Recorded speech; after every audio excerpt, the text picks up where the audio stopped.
Today I'm going to be talking to you guys about something that if you are not in the situation of, you may not recognize, or it might just go over your head and it might not be that important to you.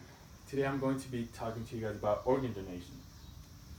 Don't think of organ donations as giving a part of yourself to keep a total stranger alive. It's really a total stranger giving almost all of themselves to keep you alive. You have the ability to save someone else's life or multiple lives. When I was 15, my friend's grandpa had a heart condition, and um, his heart stopped at the age 55. And he was put on the list of the United Network of Organ Sharing, and it's most commonly known as UNOS. At the time, I didn't know that there's no set time on when you will receive an organ after being placed on the list. For some, it's days, weeks, years, and lucky for him, it was only a couple of weeks. According to information, the list matches patients to donors, manages time sensitivity, and checks up with patients before and after surgery. His heart failed right around the time I got my driver's license, and that is when I decided to be an organ donor. I decided to try to help others like him. Today we review organ donations, organ transplants, and some of the lives that have been affected by organ donations. Being an organ donor means you're giving a piece that you don't need to someone else that needs it. The organs that can be donated include the heart, lung, liver, pancreas, intestines, and kidneys.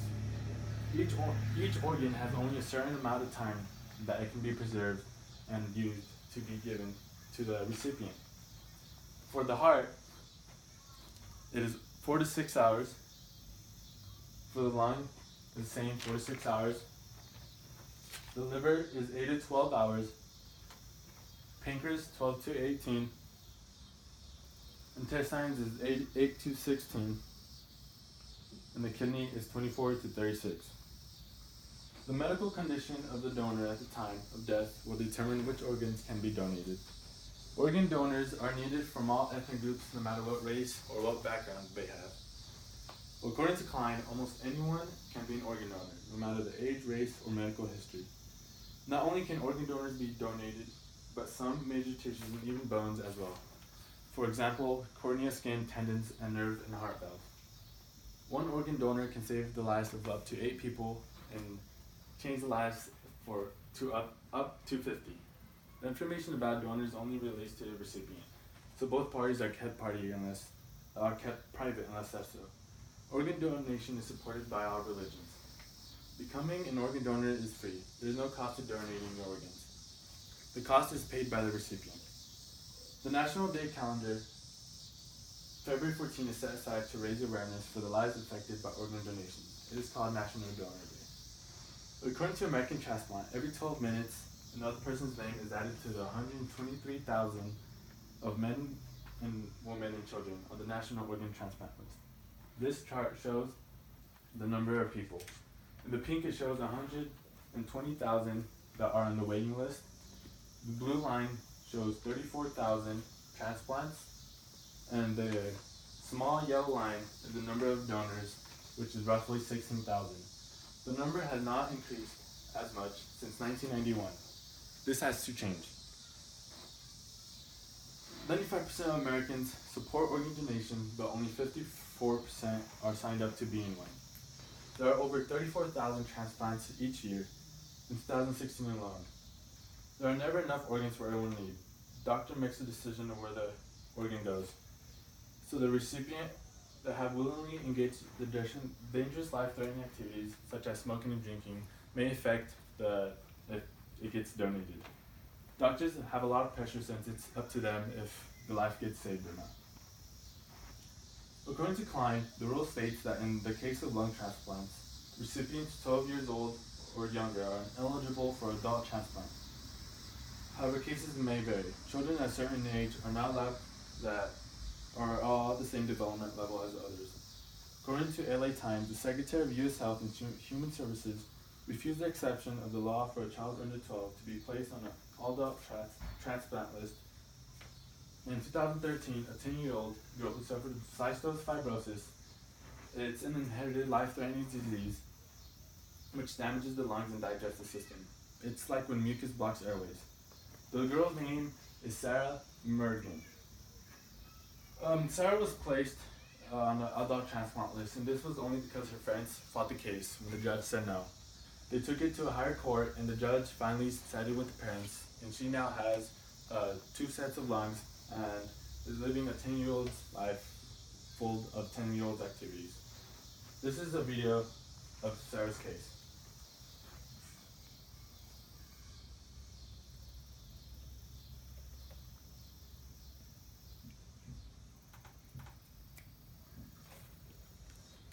Sarah is she used a life-saving lung. She had a life-saving lung transplant, and it basically just shows how Sarah is still, after her parents had fought it, she was put on this list.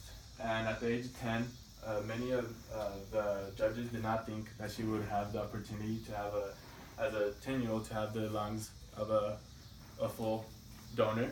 But after many cases and judges that they had to go through, the judges sided with the parents, and finally the representative Tom Price was a helping hand, and they even brought it to the attention of the president, Great Obama, and the Obama sided with the parents, and Kathleen Siglis played a great part because she was against the young 10-year-old getting the lungs. But then she was overruled by the judge, and now Sarah Murnigan has a full set of lungs. And the operation took over when the parents put on Facebook that they needed a set of lungs, and only a few days later she was able to get the lungs, which is big because this usually never happens. Usually takes weeks, months, and years, as I said before. And Sarah's parents are very proud, but they're also feeling guilty because the child's blessing is also that the donor was deceased and had to die to give the patient his lungs. Organ transplants save tens of thousands of lives every year by using organs of people that do not need them anymore. According to Klein, for some, an organ transplant means they no longer have to depend on a lifetime of expensive treatment just to stay alive. For others, an eye or tissue transplant means that they will be able to see again. And in most cases, it's truly just a matter of life and death. Donors are usually deceased and have no use for the organs in the grave. Organ donors are still able to have an open casket funeral. This is a big myth because a lot of people think that if you donate your organs, you'll not be able to have an open casket. This is false. Organ donation does not cost the family of the donor any money, so that takes some strain off the families. According to Become, it helps the grieving process. As everyone knows, losing a loved one, it takes a hard hit on the family.